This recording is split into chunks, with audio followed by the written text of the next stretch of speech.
Karakter ID Youth of Indonesia. Youth of Indonesia by BNPT RI.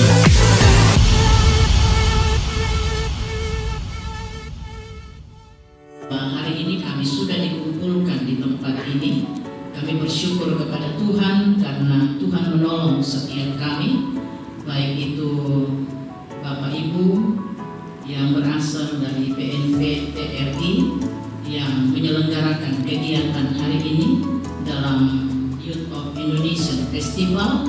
Kami mengucap syukur karena Tuhan boleh tolong sehingga acara ini akan segera kami mulai. Nilai-nilai atau budaya-budaya Indonesia sendiri yang bangga terhadap nilai-nilai budaya tersebut, bukan bangga atau menggunakan atau mengadopsi nilai-nilai atau budaya dari orang lain, tapi lebih mengembangkan nilai-nilai budaya yang berasal dari negeri mereka sendiri sehingga memiliki kecintaan yang lebih terhadap Indonesia.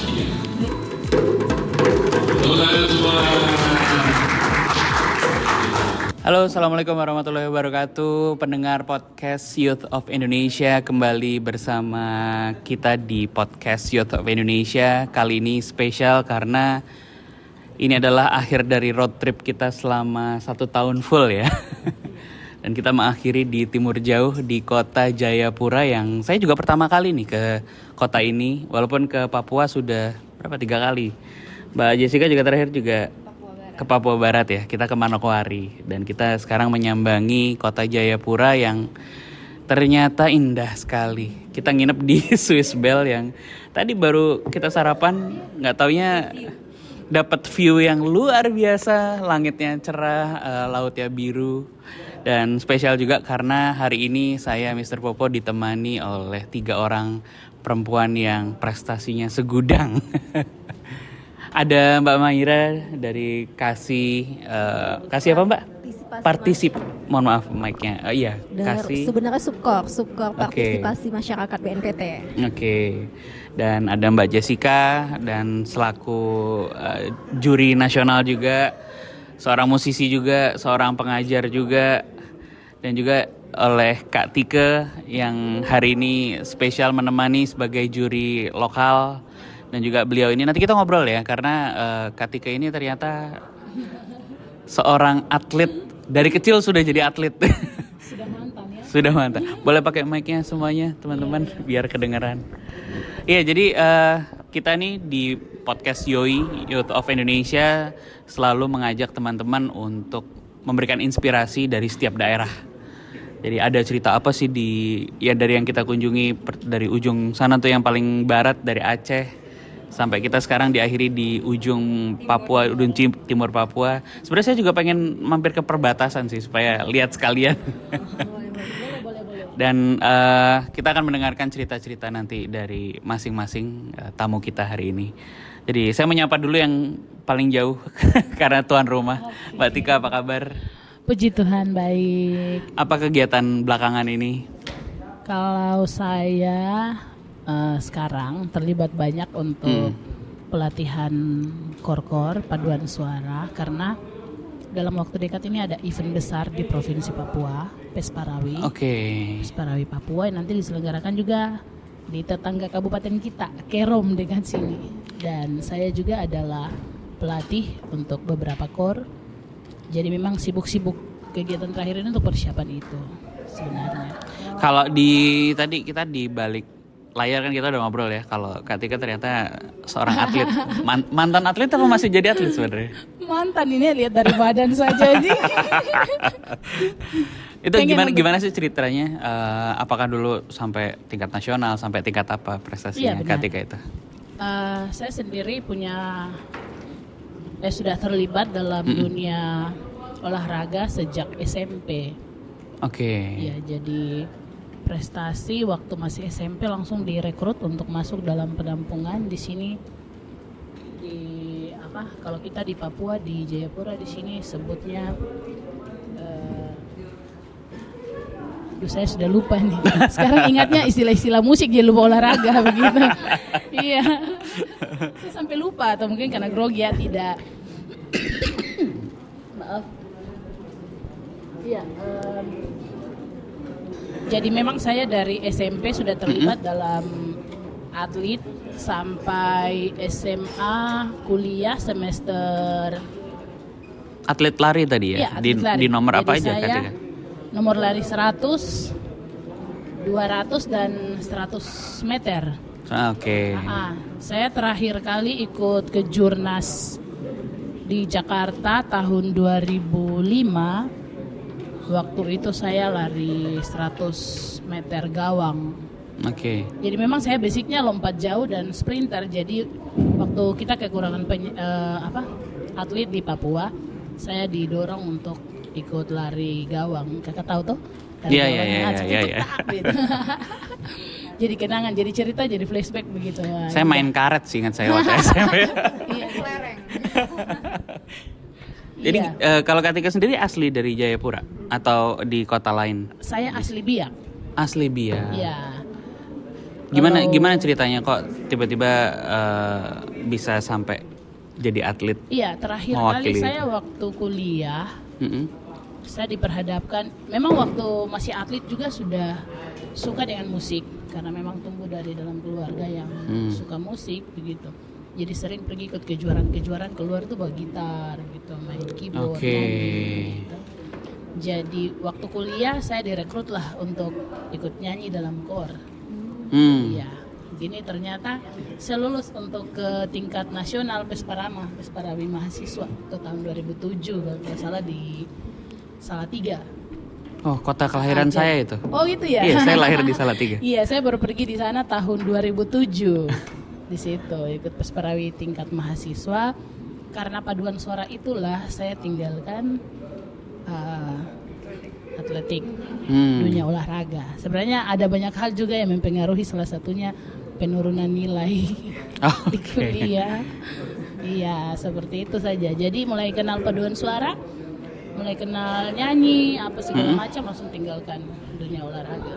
Jadi dua itu sebenarnya hobi ya, hobi yang Iya, hobi ditekuni, sekali, ternyata sekarang malah jadi pekerjaan utama, atau ada pekerjaan lain selain? Pekerjaan utama juga, bahkan itu adalah profesi saya sekarang.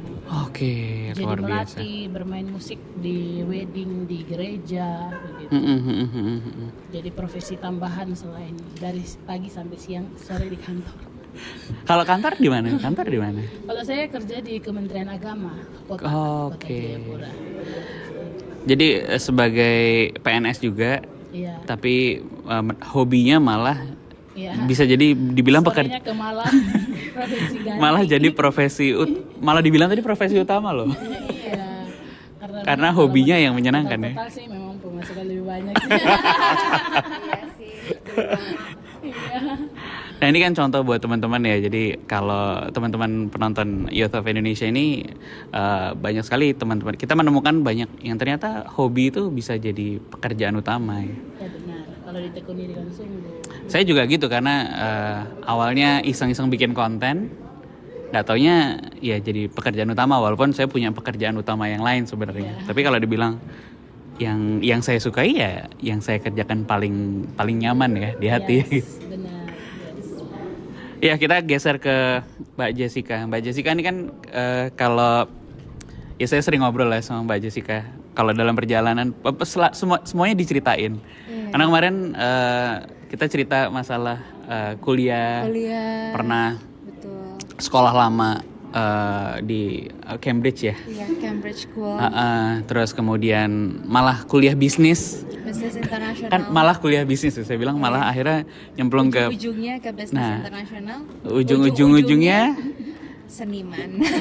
Seniman Dan pendidik guru. Ini agak ngaco nih sebenarnya. Iya, Satu emang. musisi kan tadi memperkenalkan diri sebagai DJ Musisi, festival. Betul. Tapi pekerjaan utama lainnya yang sehari-hari ternyata beliau ini adalah pengajar. Betul. Mengajar Seorang dari pendidik. SD sampai anak SMA, dari hari Senin sampai hari Sabtu ya. Sabtu. Liburnya cuma hari Minggu. Coba bayangin. Gimana ceritanya? Pada dasarnya intinya karena dulu dari SD, dulu kan dari kalau di Bandung tuh nggak tahu kenapa sulit aja untuk mencari international school. Yeah. Jadi waktu itu papa ketemu dan juga kebetulan beliau bilang katanya kayaknya nih untuk masa depan nanti harus bisa bahasa English. Sedangkan pada saat itu tidak populer untuk berbahasa Inggris. Oke. Akhirnya anaknya ini, anak perempuannya, anak pertamanya dicemplungin ke international school, langsung ke Cambridge School. Oke. Di situ jujur guru-gurunya dan juga teman-temannya itu benar-benar tidak ada anak Indonesianya. Jadi ya nggak mau harus bisa bahasa Inggris. Akhirnya dari SD sampai SMA, singkat cerita di situ terus. Jarang juga berbicara bahasa Indonesia, malahan saya nggak bisa bahasa Indonesia. Tapi kalau di Bandung mau beli cilok gimana ngomongnya? Mama, suruh mama. Jadi mungkin dari SD itu sampai SMA akhirnya nggak bisa bahasa Indonesia, paling bisa bahasa Indonesia tapi benar-benar cuman kayak saya mau makan, dan menjadi bahasa Indonesianya itu menjadi sangat-sangat formal. Yang saya, kamu mau, bukan kayak ingin, bukan mau gitu. Kalau sekarang udah kembali lagi sampai akhirnya jujur setelah SMA itu mama juga kaget kayak, loh ini beneran nggak bisa bahasa Indonesia jadinya. Jadi akhirnya dielesin tuh 1 bulan bahasa Indonesia. Iya, saya juga. Padahal orang Bandung ya. Iya, padahal orang Bandung. Akhirnya balik lagi, ya namanya juga mother language, bahasa ibu. Akhirnya kembali lagi, dan kebetulan lingkungannya kan kembali waktu itu menjuarai Mojang Jajaka, itu kan bahasa Sunda. Mau nggak mau, jadi teman-temannya kembali ke lingkup yang awal gitu istilahnya. Jadi balik lagi tuh bisa bahasa Sunda, bahasa Indonesia dengan lancar sampai sekarang. Terus akhirnya masuk kuliah ke bisnis internasional karena itu satu-satunya yang bisa skripsi pakai bahasa Inggris. Lalu lulus dari sana, karena saya waktu di kuliahnya itu ditunjuk jadi asisten dosen, asisten lab, statistika, di mana itu matematika. Ternyata saya menemukan di situ tuh mulai menemukan passion. Kok hobi ngajar ya? Dan dosen saya bilang, kamu bagus loh jadi dosen, tapi pada saat itu dosen itu harus S2. Jadi kan kalau misalnya ngambil lagi S2 itu wasting time. Sedangkan waktu itu istilahnya, wah udah tahu uang nih. Jadi udah tahu uang nih, jadinya ya udah akhirnya langsung kerja, dan jadi mulai berpikir sebenarnya suami sih yang bilang kayak udah deh coba aja, kenapa nggak jadi guru ke rumah-rumah. Jadi waktu itu mulanya dari ke rumah-rumah gitu. Dulu muridnya masih dikit, jadi ke rumah-rumah. Sampai akhirnya sekarang punya tempat sendiri untuk. Sampai sekarang semacam alhamdulillah puji Tuhan rumah punya pembelajaran tempat les sendiri. Tempat les sendiri. Tapi tadi ngajar passion kan, tadi memperkenalkan diri sebagai DJ festival, itu sebagai dimulai, musisi. Kok itu dari kecil. Itu kan belok banget itu ke seni. Yes, dan betul. Seniman. Jadi dari SD sampai dari SD itu sampai bisa dibilang sampai sekarang sih, itu menjadi penyanyi rohani. Saya punya 2 album solo rohani yang diambil sama Blessing Music, mungkin pada tahu yang Cherry Bell. Ada labelnya, iya. Dulu adalah labelnya Cherry Bell juga, jadi saya satu label sama Cherry Bell dan juga yang lain-lain. Tapi saya di bidang rohaninya, 2 album rohani dan 3 album kompilasi bersama penyanyi-penyanyi rohani senior lainnya. Dan sampai sekarang masih terjual dan masih ada di Spotify juga, ada di masih Joox. Jadi profesi utama berarti? Atau lebih mendefinisikan diri sebagai pengajar? Musisi dan pengajar, dua-duanya sih sekarang. Ya. Gitu. Lalu lanjut karena suka banget musik, ya lanjut ke DJ. Ternyata DJ bukan hal yang konotatif, definisikan kan orang-orang kalau DJ itu buruk ya. Tidak semuanya seperti itu gitu. Jadi saya ingin membawa hal itu sih yang tadi saya ceritakan kepada Kakak Tike juga, kayak DJ itu nggak semuanya buruk, apalagi saya DJ festival. Saya pakaian selalu tertutup dan juga membawakan lagu-lagu budaya yang bisa diremix loh menjadi sebuah karya baru. Kalau di YouTube ada nggak sih karyamu? Kalau aku bukan DJ produser soalnya. Aku DJ-nya lebih ke pemain. Pemain. Playernya gitu. Kalau di Spotify tadi teman-teman bisa dengerin apa? Untuk album Pelangi Kasih. Pelangi Kasih namanya. Ada di Spotify ya? Ada. Luar biasa. Dari belajar serius sampai ternyata jadi pekerjaan. Betul. Dan sekarang punya tempat les sendiri. Betul. Tapi menjadi musisi juga masih. Mengejar passion. Pokoknya kalau dilakukan dengan passion, hobinya dilakukan, itu ternyata membuat seru gitu. Betul sekali, betul sekali. Geser ke Mbak Mahira nih. Ya, siap. Dengar-dengar, saya baru dengar loh tadi. Oh, apa Mas? Tadi kan Mbak Jessica bilang mau ngejar S2 takut wasting time. Oh ya. Tapi ternyata Mbak Mahira S2-nya 2 kali. Ya, siap. Waktunya banyak banget dong berarti. Atau emang passion sekolah atau gimana itu Mbak Mahira? Ya, pertama emang suka belajar ya, yang pertama karena S1 saya teknik industri waktu itu. Kuliah di mana S1-nya? Di Universitas Andalas di Padang. Oke, di UNAN. Iya, di Padang. Di Padang. Kemudian setelah S1 dapat kerjaan di industri. Di industri pada saat itu kemudian merasa kayaknya saya harus explore lagi nih gitu. Karena di industri kadang-kala mungkin waktu itu masih muda ya, challenge-nya masih banyak. Jadi merasa butuh ruang untuk berkembang lagi, untuk lebih baik lagi. Kenapa kadang-kala waktu itu kan ternyata universitas itu saya melihat ada alumni. Ternyata alumni yang universitas daerah itu kayak bagaimana gitu, ada gap. Ada gap. Ya seperti itu kan. Makanya saya mencari saya harus keluar lagi nih dari daerah saya biar dapat yang lebih luas pengetahuannya, terus dari alumni yang bagus juga gitu. Mungkin bisa dari pemahamannya juga bisa lebih berkembang. Akhirnya coba kuliah lagi ke Jawa, ngambil teknik industri lagi. Oh, meneruskan. Iya, harapannya itu waktu itu pengen jadi dosen. Oke, di mana kuliah yang kedua, S2-nya? Di UGM. Di UGM. Soal alma mater dong sama saya. Oh iya, agama. Siap. Ambil di UGM. Disitulah kita dapat bahwa memang berbeda antara universitas yang ada di Jawa pada saat itu. Dilihat dari sarana dan prasarana juga, dilihat dari dosennya juga, dari pergaulannya juga, ternyata seperti ini ya. Memang dilihat di Indonesia memang belum secara kompetensi belum merata seperti itu. Makanya setelah kuliah di Jawa, kemudian ada rekrutmen PNS, kemudian saya masuk karena dulunya di swasta, saya pengen coba di pemerintah.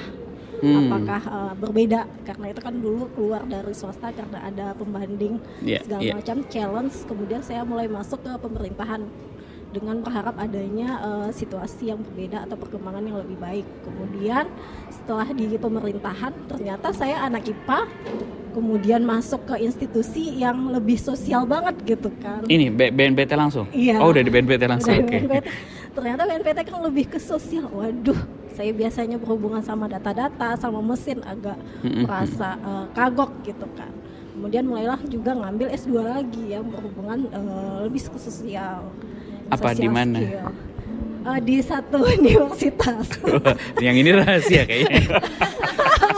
Ya, di satu universitas yang memang lebih ke pemerintahan ya, pemerintahan, lebih tentang sosial politik juga terkait dengan tusi saya di BNPT, sehingga akhirnya lebih mengetahui lebih mudah bonding terhadap apa saja, kenapa di pemerintahan itu seperti ini, lebih tahu gitu bagaimana juga ilmu sosial itu seperti apa, lebih didalami. Kalau kita kan kadang-kadang belajar dari pengalaman, saya juga ingin belajar dari konsepnya seperti apa, seperti itu. Makanya ngambil S2 lagi karena memang pengalaman mengajarkan kita, tapi juga perlu konsep-konsep atau teori-teori yang bisa lebih kita praktekkan gitu. Gimana sih ngejaga mood supaya, kan buat beberapa teman-teman ya, termasuk saya juga ya, saya pengen banget S2, cuman kesempatannya memang belum ada gitu ya, karena setiap kali waktu itu pernah mau daftar, tiba-tiba ada sesuatu lah ya. Gimana sih ngejaga mood, mungkin buat teman-teman juga yang nonton, belajar itu sesuatu yang menyenangkan dan ternyata akan membuat misalnya sebagai orang yang bekerja entah di swasta, entah di pemerintahan, itu bisa menjadi sesuatu yang bermanfaat buat pribadi ataupun buat institusinya.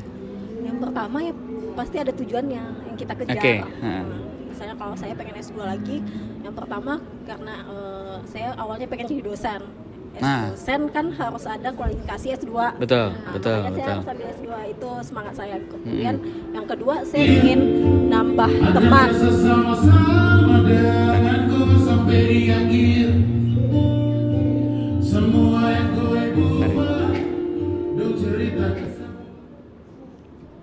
Oke. Yang kedua Iya, lanjut. boleh. Yang kedua tentu saja tambah teman, pengalaman baru karena awalnya di daerah kemudian udah ke Jawa kan, waktu ambil S2 waktu itu, tambah teman, kemudian tambah jaringan, dan kalaupun yang S2 yang kedua kali itu tentu saja karena pengaruh pekerjaan. Karena pekerjaan menuntut saya untuk lebih tahu tentang pemerintahan, tentang masyarakat. Saya ngambil S2 lagi karena saya kurang ilmu di sana, merasa masih kurang nih ilmunya, makanya saya ambil ilmu itu lagi. Kemudian juga yang ketiga itu network. Yang S2 saya yang kedua itu sangat menambah network sekali gitu.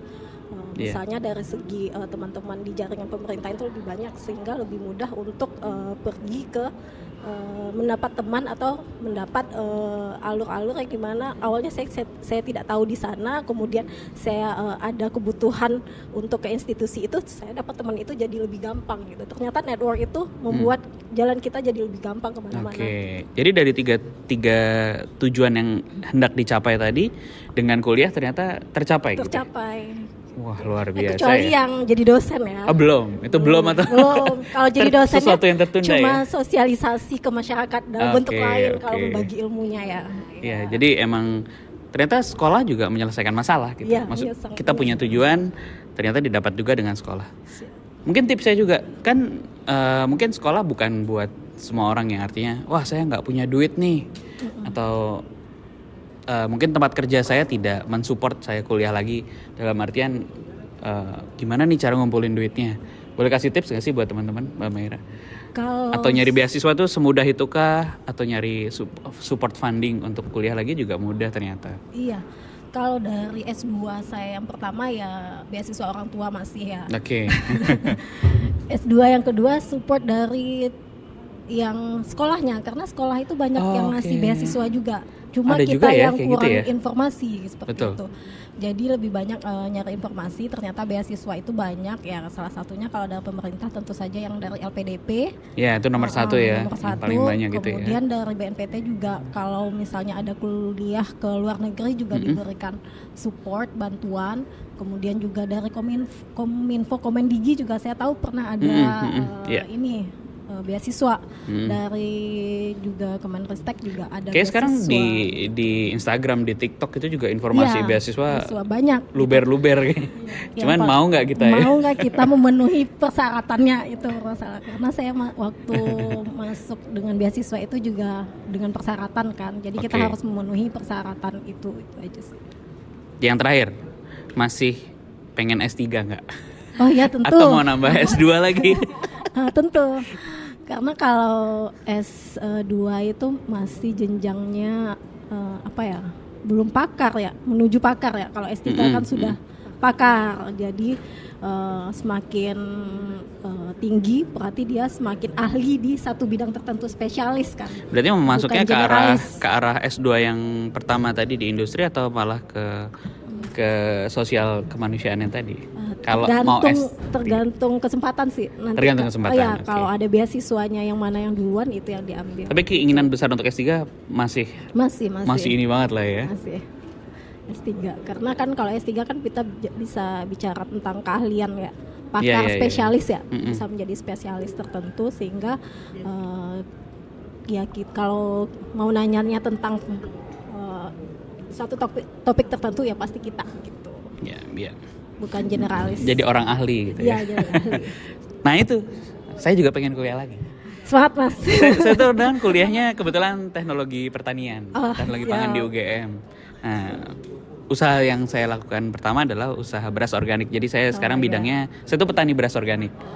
Masih sampai sekarang dari tahun 2008 sampai sekarang. Tapi kan kebetulan sekarang saya banyak mengelola konten. Nah, saya pengen banget belajar S2 entah itu komunikasi digital dan segala macam yang memang menunjang kehidupan saya gitu. Dan itu pengen banget tapi belum. Nah ini dengar-dengar Mbak Mahida tadi kayaknya mudah-mudahan masih ada peluang, paling nggak beasiswa ya. Saya pengennya yang keren sekalian, yang jauh sekalian supaya bisa kuliah juga di tempat yang memang support kehidupan kita ya, pekerjaan kita. Nah tadi kan keren nih inspirasinya buat teman-teman semua. Jadi ada yang tadi Mbak Tika dari hobinya lari dan nyanyi ternyata jadi sebuah profesi yang saya yakin sangat membahagiakan ya. Iya. Kan kalau kerja tapi nggak passion juga susah ya. Iya, benar sekali. Begitu juga tadi Mbak Jessica, passionnya ternyata ngajar, ternyata ditekunin jadi duit juga. Betul. Passionnya nyanyi, ya selain untuk mendapatkan sebagai salah satu bentuk pengabdian ke gerejanya, tapi juga jadi pekerjaannya dan jadi profesi sehari-hari. Begitu juga Mbak Mahira tadi ya, hobinya apa coba? Belajar.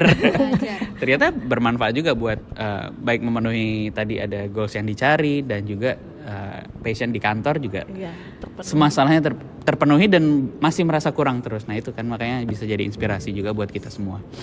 Dan tadi kita juga sebelum kita podcast ini kita sempat nonton festival Youth of Indonesia di Jayapura. Kebetulan hari ini diikuti oleh 9 peserta. Ada yang ngomongin, ada yang perform puisi, ada yang nyanyi, ada yang vokal grup. Wah itu unik-unik banget. Pasti kan teman-teman tadi juga udah saya spill semua peserta, 9 peserta. Nah saya pengen komentar dari teman-teman di sini. Kan setiap kali setiap kali ke Timur Jauh itu agak berbeda vibe-nya dengan teman-teman di provinsi lain. Betul. Selalu ada yang, ya buat saya kayak bukan perkara bahasanya, bukan perkara culture-nya, tapi masalah semangatnya yang kayaknya ini banget gitu ya. Nah saya pengen dapat komentar dong dari teman-teman. Mbak Tika dulu. Iya. Kalau datang ke Papua tuh sudah pasti ketemu dengan orang rambut keriting ya. Kulit hitam, walaupun kulit hitam itu juga bukan hanya ada di Papua, ya, ada di tempat-tempat lain juga ya. Tapi kalau sudah kulit hitam dan rambutnya keriting, berarti orang sudah tahu di Papua. Bukan bicara soal yang lain ini. Iya. Indonesia dulu ya. Iya. Memang kita orang Papua, saya sendiri bahkan merasakan itu dan punya banyak teman-teman juga dari luar. Banyak juga yang katakan walau baru cuma 1 kali atau 2 kali datang ke Papua, merasakan ketenangan di sini. Baik itu perjumpaan antara mereka dengan orang-orang asli Papua sendiri. Bagaimana penerimaan orang Papua terhadap orang-orang yang datang dari luar. Sebenarnya ini juga terjadi karena sekarang ini kan di Papua bahkan kita punya kompleks-kompleks yang ada di Jayapura khususnya ini kan sudah heterogen sebenarnya. Yeah. Jadi kehidupan kita sudah tercampur baur bukan hanya dengan orang Papua tapi juga dengan orang-orang yang bukan dari Papua. Nah ini juga sebenarnya salah satu bentuk bagaimana kita bisa menerima orang-orang yang baru datang. Makanya dari sharing tanya, Jess baru pertama kali datang ya? Iya baru, katanya sudah pernah tapi bukan di Jayapura. Nah jadi sebenarnya kami di sini sangat menghargai siapapun yang datang ke kami. Jadi orang baik kita pasti jauh lebih baik begitu. Iya benar banget. Jadi kalau lihat orang Papua sedikit energik ya memang orang Papua itu kuat-kuat begitu. Ya itu yang saya lihat sih karena memang dari performnya itu kan semuanya penuh dengan energi terus senyum semua. Mana kan stereotipnya mungkin kalau teman-teman kayak wah gimana gitu ya. Tapi ternyata kan sangat lembut banget ngomongnya halus banget. Jadi takut ya. Tapi itu yang semangat yang saya selalu lihat di kalau misalnya kemarin terakhir saya di Ambon di Manokwari itu juga sama semuanya. Dan yang paling mencolok adalah suaranya bagus banget semua. Iya. Puji Tuhan. Kenapa ya? Memang orang Papua sendiri bahkan belum dikatakan sama orang-orang yang dari luar, kita sendiri sebenarnya mengklaim bahwa Tuhan sudah kasih 2 talenta untuk kita di Papua. Yang pertama main bola, Betul. Yang kedua nyanyi. Nah ini Mbak Tika semua nih atlet sama nyanyi. Gitu. Berarti potensinya dikembangkan secara maksimal gitu. Iya. Kalau Mbak Jess ngeliatnya gimana tadi? Pokoknya sejauh ini selama saya dikirim ke provinsi Indonesia bagian timur, udah bawa Panadol. Bawa Panadol. Karena bikin pusing semua karena bukan apa, semuanya itu emang benar berlian. Kayak kita tuh menemukan sesuatu hal yang berharga yang bisa dikembangkan untuk memajukan Indonesia. Jadi kayak emang anak-anak mudanya itu yang di bagian timur itu memang luar biasa, super banget. Pak Maira ngeliatnya gimana? Ya super sekali ya, ternyata di bagian timur itu memiliki sense of seninya sangat tinggi ya. Dilihat dari suaranya yang bagus, dari seni tarinya juga semangat, dan juga mulai dari tingkatan kecil tadi ya, yang dari SD sampai yang sudah dewasa ikut serta dalam seni. Jadi itulah kenapa BNPT sangat juga fokus terhadap bagian timur ya, karena di bagian timur ini kenapa toleransinya tinggi dan juga kenapa keunikannya juga tinggi, karena ya salah satunya karena unsur seni tersebut mereka tidak mudah terprovokasi, dan juga harusnya lebih mudah chill lah terhadap segala permasalahan. Karena dengan budayanya seni, itu udah melembutkan hatinya gitu. Makanya orang Papua itu walaupun tampangnya seperti tadi dibilang sangar, tapi hatinya lembut lah. Seperti bener itu, loh, senyumnya itu cantik. Saya jajan aja kemarin, maksudnya ngomongnya tuh halus banget. Saya kan orang Jawa ya, maksudnya biasa ngomong halus. Nah orang Papua ngomongnya lebih halus lagi.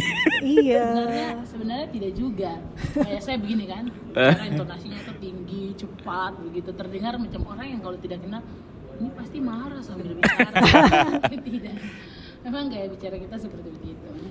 Ya makanya perjalanan kita ya Mbak, berapa jam kemarin? 5 jam. 5 jam lebih, terus malam hari datang ngantuk. Kayaknya kalau buat saya pribadi sih terbayar lunas. Happy banget gitu ya. Ya tinggal jalan-jalan dan makannya aja yang belum sih. Harus rasa papeda ya.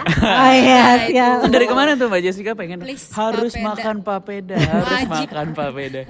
Tapi kita belum tahu nanti makan di mana, jadi ya paling nggak kita nanti foto-foto setelah ini saya akan ngasih liputan sedikit kalau berhasil dapetin papeda enak.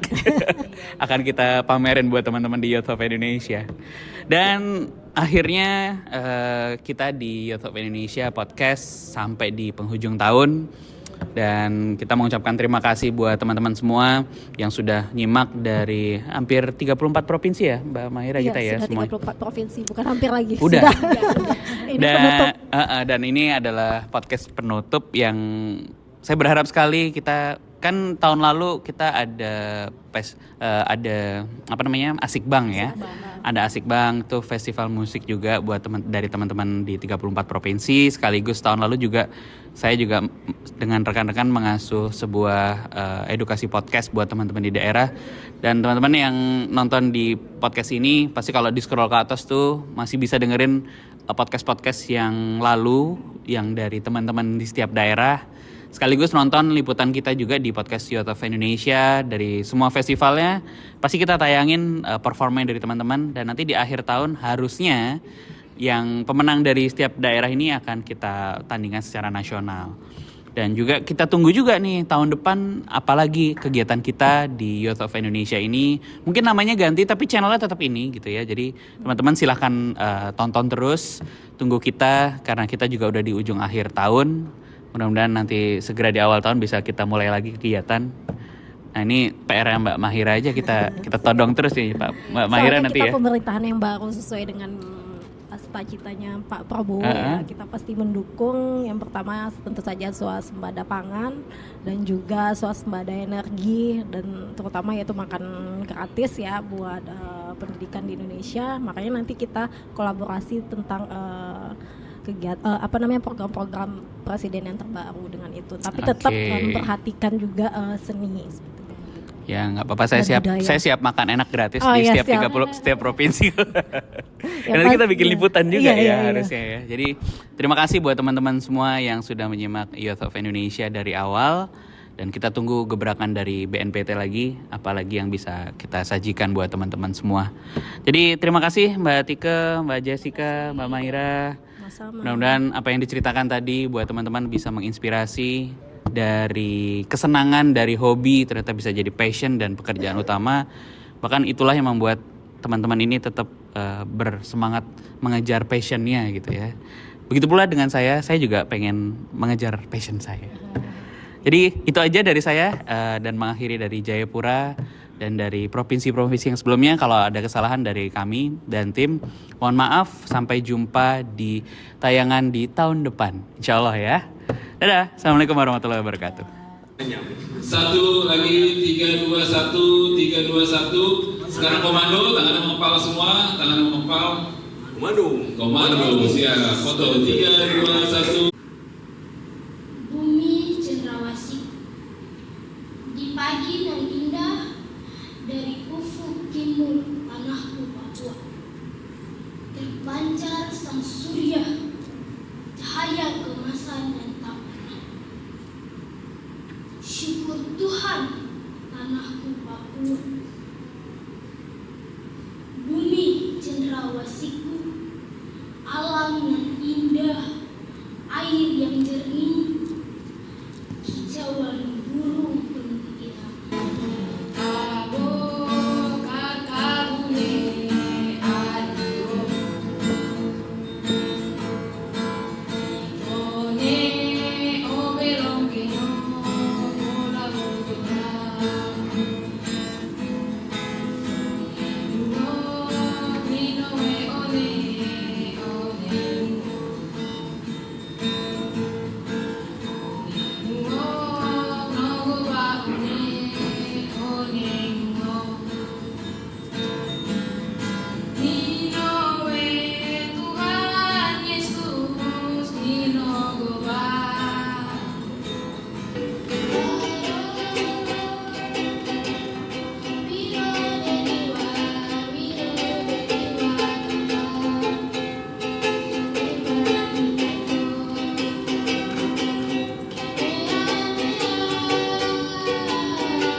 dengan 3 pemenang Youth of Indonesia. Bismillahirrahmanirrahim. SD MSC Mas Hafid. Ya, kemudian juara 2 Mbak Maira, silakan. Ya. Oke. Saya minta Pak Karas mungkin untuk naik ke atas semua untuk foto bersama. Pak Karas, iya. Iya juga.